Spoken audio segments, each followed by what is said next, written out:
My name's Sandra Nugent. I'm the Manager for Strategy and Development at Foresters Community Finance, and I'm supported today by Shari Lawrence, who is our Manager for Organisational Finance. We just really wanted to use this opportunity to introduce what Foresters gained from the EPSIT and how we've packaged it up as finance for disability housing. And there's a little bit of backstory. First of all, I'd like to just explain to you that Foresters positions itself or sees itself as a financier and fund manager with a social conscience. So we raise private capital and we distribute it through our lending and trusts or funds for the purpose of supporting social, cultural or environmental outcomes. With regard to this particular story with housing for people with a disability, this conversation started with our CEO, Belinda Drew, on the Sunshine Coast, with a number of families who were faced with the challenge of their older child with a disability looking for sustainable long-term housing solutions as their parents aged. The conversation was with Parent to Parent, and then they created an organisation called Key Housing Solutions, and we went in pursuit of finding ways to finance or provide capital to get suitable housing outcomes. That was some 6 years ago. It's taken us this long to get to a position now where we're talking with disability service providers. We've got with the trial from the government, we've been able to release some government warranty capital, which Shari will explain how that works, so that we can actually make several $1 million available to start the process of providing housing solutions for older children with a disability who are being cared for by their parents. There's lots of rules around that, and we'll talk about that as well. I think it's probably an interesting development in the period where we're going through lots of reform, and NDIS is one of the large ones, that these trials are coming to the fore to allow us to innovate and find solutions that fit the market need, not necessarily the political need. It's actually something there to provide sustainable long-term housing solutions, which is what we're after in this regard. So if it takes reform to get things going, good on it, then we're getting things going, and that's something. And we think our contribution to the trial is innovative, and we're here today to talk about what that is and how that works. So welcome to you all for coming to that.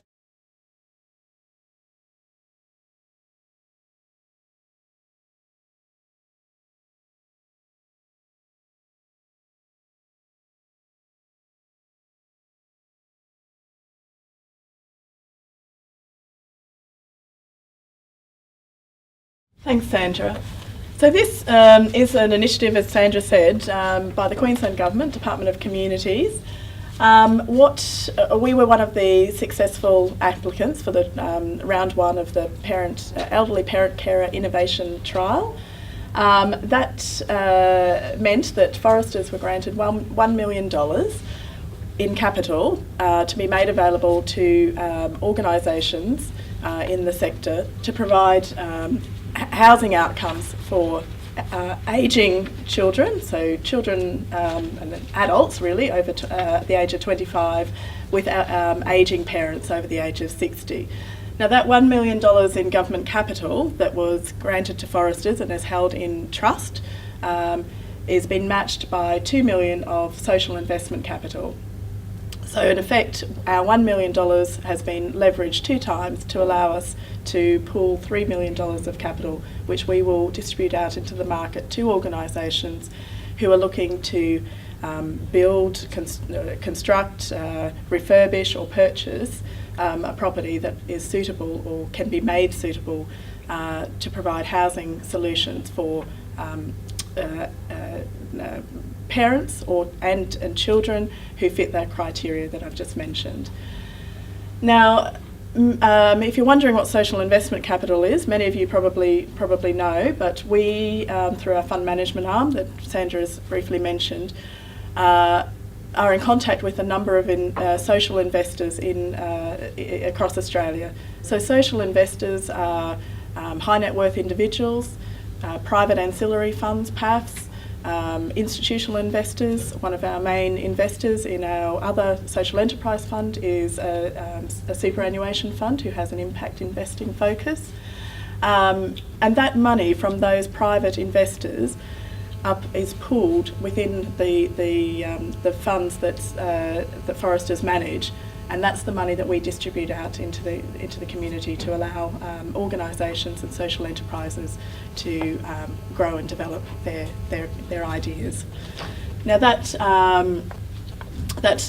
in this case, that money has a specific purpose. So the $3 million, as I said, is specifically to develop housing outcomes and solutions for people with a disability who are over the age of 25 and have ageing parents over the age of 60.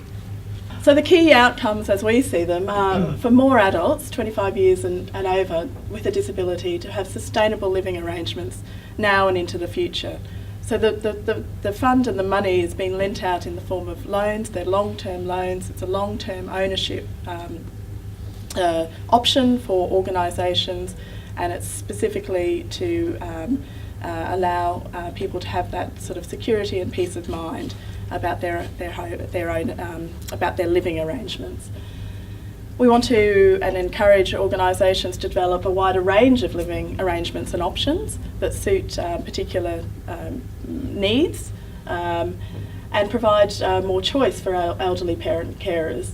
That's certainly one of the issues that we frequently hear in our daily work. There are, of course, accommodation options already available. There's definitely not enough. So the government's funding of this particular trial creates more opportunities. Now it's just a trial, so this will hopefully be the start of something that grows into a bigger pool of money. We also see that it gives elderly parents or ageing parents the opportunity to have that peace of mind that when they pass, their children will be in safe, secure and appropriate accommodation. Through the Foresters trial, or the Foresters Fund, we hope to deliver 10 to 12 housing outcomes. So with that $3 million, 10 to 12 housing outcomes should result from that. And that will come from a variety of different projects. We've already had inquiries and applications from a number of organisations who have very different ways and projects in mind, and each of those projects will deliver between, say, 4 and 6 outcomes. So you can do the maths and see how that $3 million might be split. Housing options appear on a spectrum from crisis accommodation right through to individual home ownership. And there's all sorts of opportunities in terms of social outcomes that foresters would invest in that would deal with any number of those housing outcomes. Probably not the individual home ownership, and that would be for compliance purposes. That's under the Australian credit licence and home mortgaging and retail markets and everything. That's quite a different thing, but we do work with organisations who provide crisis accommodation, traditional housing, social housing, affordable housing and cooperative housing. This particular project we see as sitting in the space between social and affordable housing. This fund does not provide housing finance directly to families, but to disability service providers or housing organisations, or a partnership between the two to create a housing solution for the cohort that we're supporting, which is the adult children over 25 who are currently being cared for by their parents over 60. That's the conditions of the trial in those age groups, and the innovation in our work is about that it's access to finance to get those housing outcomes where they wouldn't have ordinarily, and they sit in that kind of space on a housing spectrum. There's been some feedback, and we get this in case there's some questions that might arise later about why isn't it about individual home ownership. There's still the idea that there's working with a service provider in some way to provide those housing outcomes. So it does sit in that middle. The funding that's available sits in that, along that spectrum, in that roughly that space of the housing. I guess at the end of the day, it's about affordable, sustainable housing solutions, and that's what we're in pursuit of in this particular project.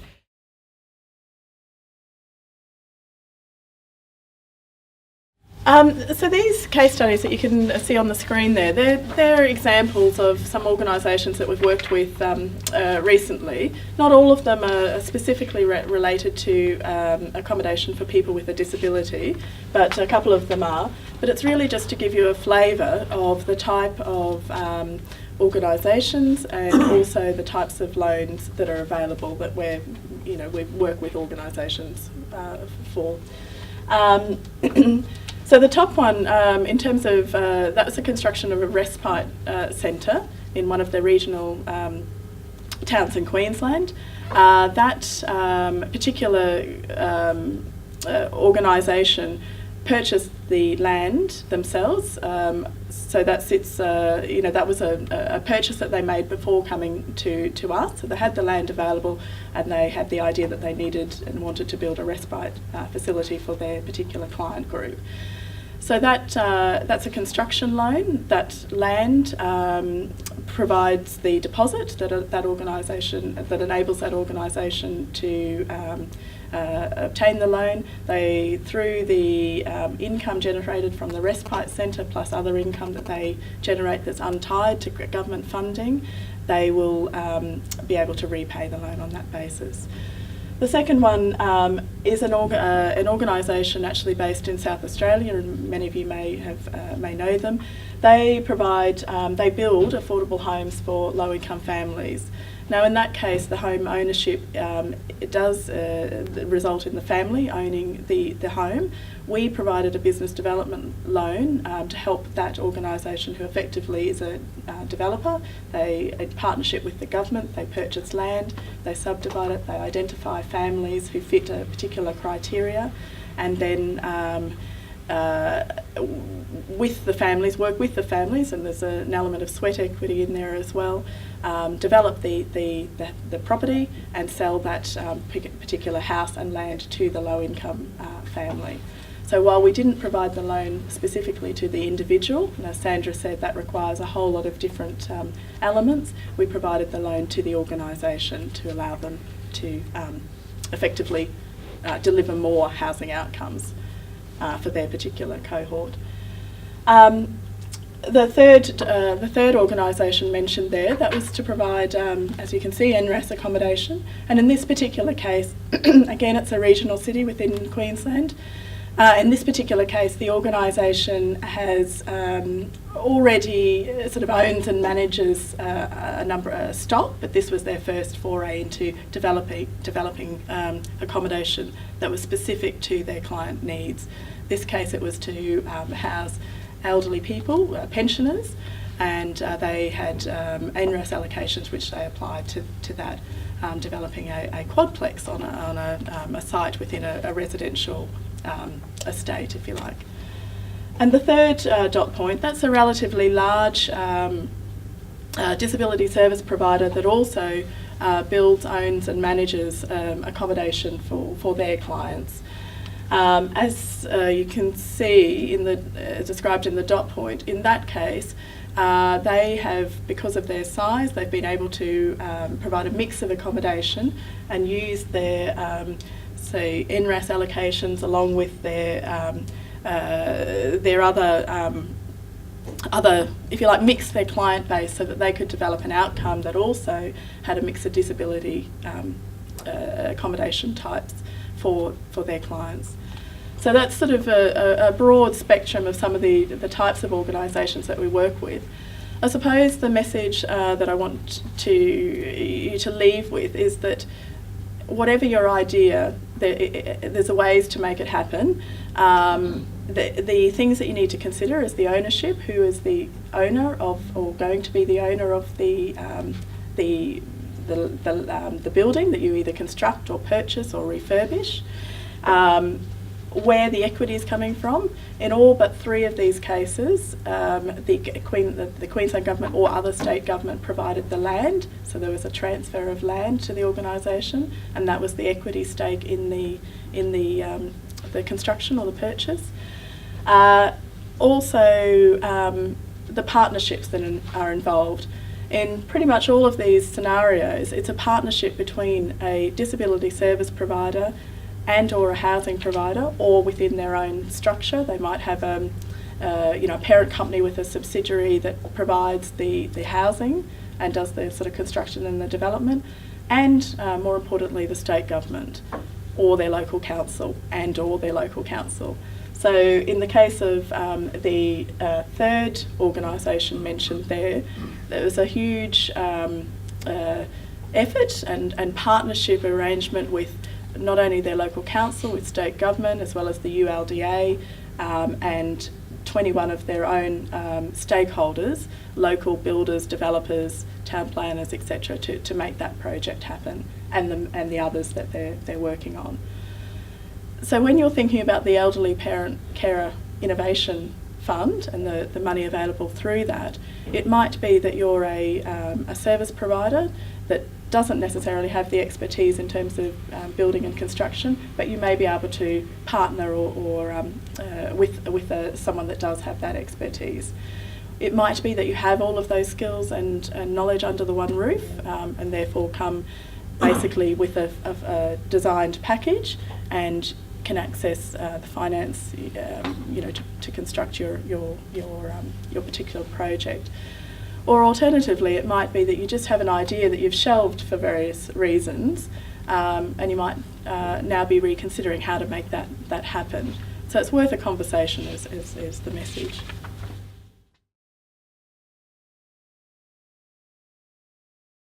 I guess we have access to capital where we make access for you easier.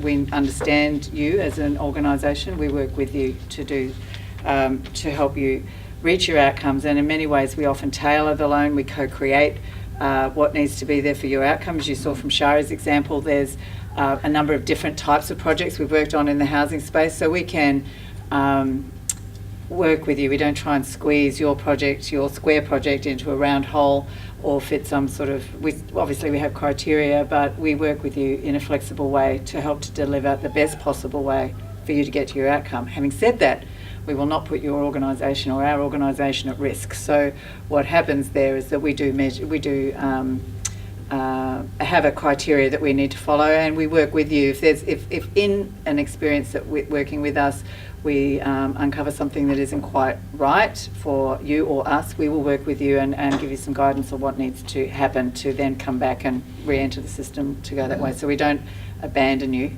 to the wolves of finance when you can work with Foresters. And I guess with this opportunity, it's a bit of a new and bespoke opportunity to work on. It's a niche market, yes, under the EPSIT and our EPSIF, which is the fund, and the finance option. It does have the criteria that we do have to address, but I still think it's quite an innovative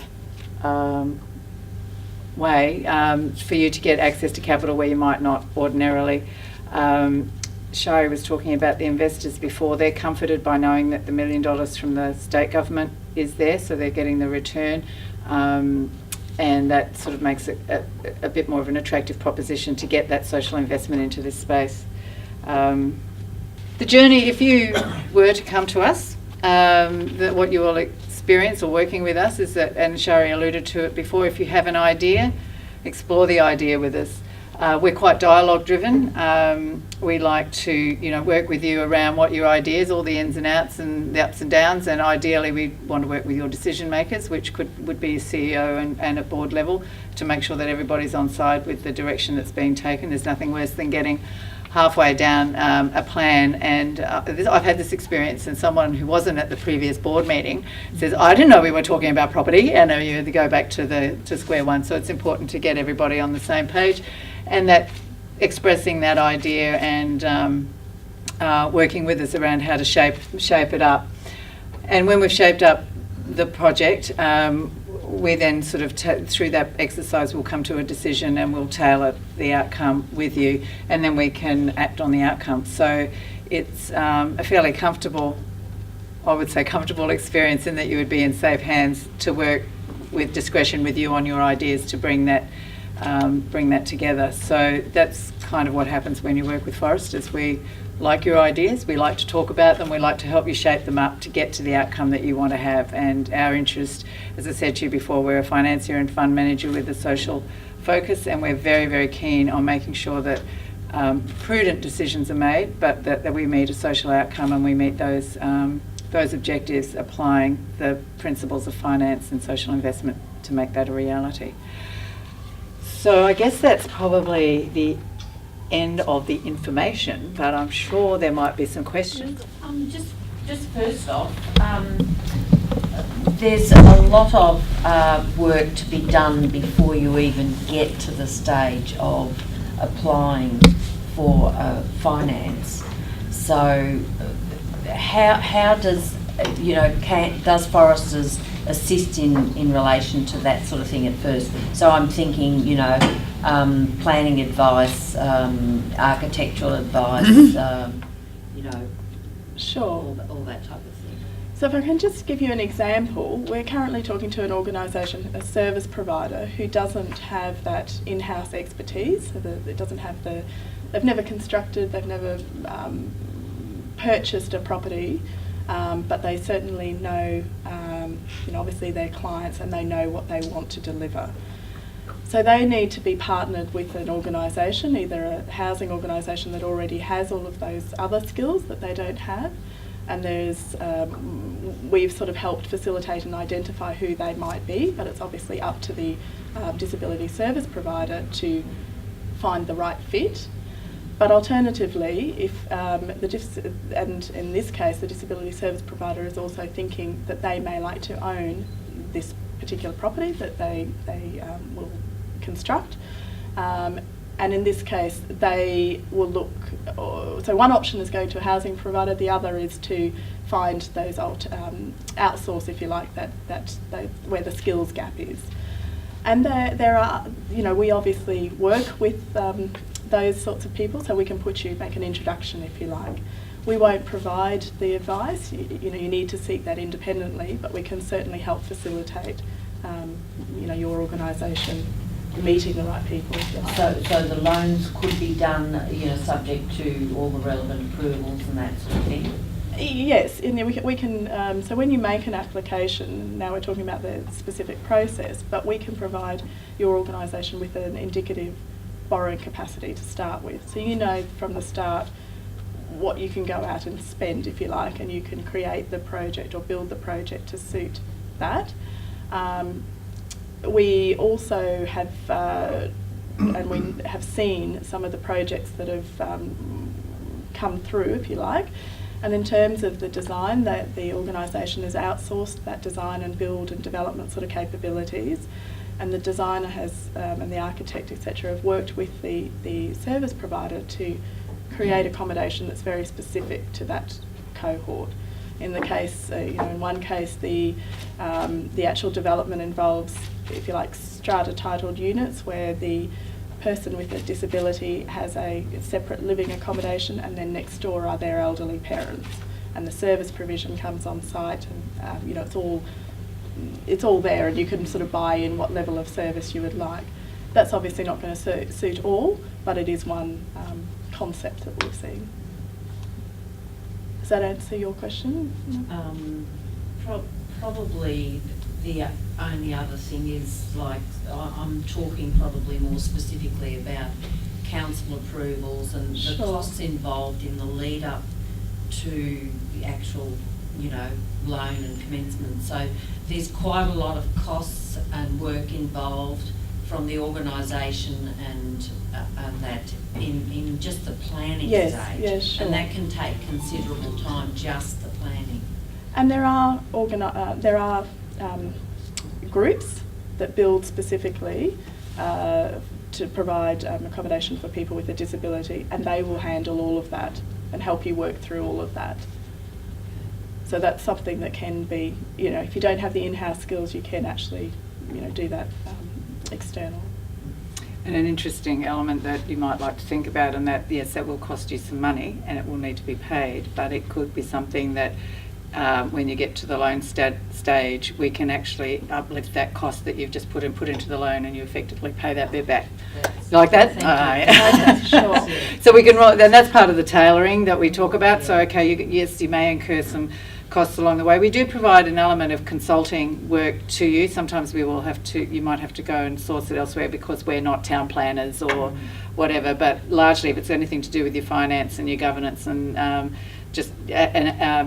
analysing your organisation's strengths and weaknesses to help you understand what your next thing to do is, yes, we can consult in that kind of way. And then there will be, there's nothing, no free lunch is true, everything will cost, but there is, in the way we can structure the finances, that yes, you will incur some upfront costs, so you want to make sure that your project is robust, so that might be some dialogue with us. And then when it gets to the loan stage, that whatever you've spent can be put on top of the loan and you can capitalise it out that way. Yep. Yes. I've got a question regarding the Foster's loan. What's the difference between, say, the financial cost of getting the loan compared to a commercial loan in terms of interest rate or fee and charge? Sure. So what Foresters does is provide access to finance, and in this case specifically for this purpose. We do have commercial interest rates, so we're comparable to a bank. What differs is our terms and flexibility around how we can structure and tailor that loan. Sort of goes back to what Sandra said before. We won't try and squash a round peg into a square hole. We'll try and work with the organisation to come up with the best solution. And in many cases, why the examples that I showed in the case studies before have worked with Foresters, in a couple of those cases they have gone to mainstream banks, if you like, but ended up working with Foresters because of that flexibility. Thank you. Just to say further to what Shari was saying, Foresters is that gap. If you can do a deal with your bank, that it's because of your size and capacity, organisations will go there, but many organisations, particularly non-profits, have some difficulty getting the attention of the bank and for them to understand what it is that they're trying to achieve. And I think what we pride ourselves in, I don't know if that's quite the right word, but when people work with us, we're reflecting each other. We understand we're a non-profit, we know what's going on, we understand the constraints that you face and the challenges and the opportunities as well that you're trying to achieve. So we work with you in that. We work with you, not to you or on you or any of those other things. We're walking together to a solution, and I think that's one of the things that people enjoy working with us, even though many will say that it's a challenge and they learn a lot about their own organisation by going through the process. So we do a little bit of capacity building along the way, and we refer to it as a journey to an outcome. And just sort of to add to that, Jaz, one of the things I should have mentioned is that there are no directors' guarantees, for example, which is sometimes one of the hurdles that organisations face. You raised the issue of ownership before. Is that because you do take a stake in ownership, or you attempt to, or is that? No. Is that because you just want to reinforce the idea that if government are giving you land, for example, who actually owns the asset? Yes, Yeah. Built on that's it? right. Yes. So Foresters' role is to provide the finance, but it's the organisation that will own the project and own the finished product. So you're building your assets into your business, providing the services to the people that you serve. Yeah. Yes, David. Sandra, we at Kayabra, we developed a model, this is just for people's interest, of a duplex Yep. that was separately titled. So there was a common sort of a courtyard area that people could cross, but with the view that the parents would live in one side and still care for their adult daughter. But there was capacity in the duplex for a carer to be on site for the daughter, with the view that when the parents passed on, that the second duplex could be used to actually rent out privately and support some of the service support needs. But in trying to get that model up and running, our difficulty was in terms of recovering enough dollars to service that loan. So I was really interested in your, in terms of the flexibility of terms and how long they can be stretched out. So from an organisational point of view, we'd be happy to do that, and we've got good experience in project managing that and looking at the design features of that. Our capacity to actually service a loan would be very limited by the income we'd receive from those two properties. Sure. I mean, we look at everything on a project by project basis, so we really would have to look at the detail of that. Our loan terms do vary, so there is flexibility in that. So we just have to look at how that particular model worked, and what your organisation can service through income generated from that project. It is, I grant you, it is quite difficult sometimes to make a standalone project finance itself, particularly if there's only one source of income. Obviously with multiple say accommodation facilities like the final case study I mentioned, that model worked and financed itself, if you like, because there was a mixture. But that's much larger scale. So I acknowledge that we would have to just look at it on a case-by-case basis and try and work through how it could work for you. Yes. What sort of terms or duration of the loans generally for? As I said, they vary, 10 to 15 years, but we'll look at it on a case-by-case basis. Yeah. Is there any other questions anybody has? Look, it's been I really appreciated your time. You've taken time out of your busy morning to come and just hear about this fund and how we're applying it. As I said, in Forrester's work, we have this fund and we have other funds too. So if you have other ideas and options that may sit slightly out of this framework, we'd be happy to talk to you about that as well. I have to take the opportunity. I think that this is a beginning. I'm hoping this is the beginning of an insight from our government, who will see the opportunity to use social investment to address social outcomes, but we'll wait and see. The success of this trial will certainly, for lots of outcomes, we've got some colleagues here from Lutheran who were successful in the first round too. They've got a particularly interesting project. So there are lots of interesting things happening, and I think we'll see more of that as we all endeavour to get to those solutions in a lot more efficient and effective ways, but still keep the social focus of what we're trying to achieve. Thank you so much. Thank you.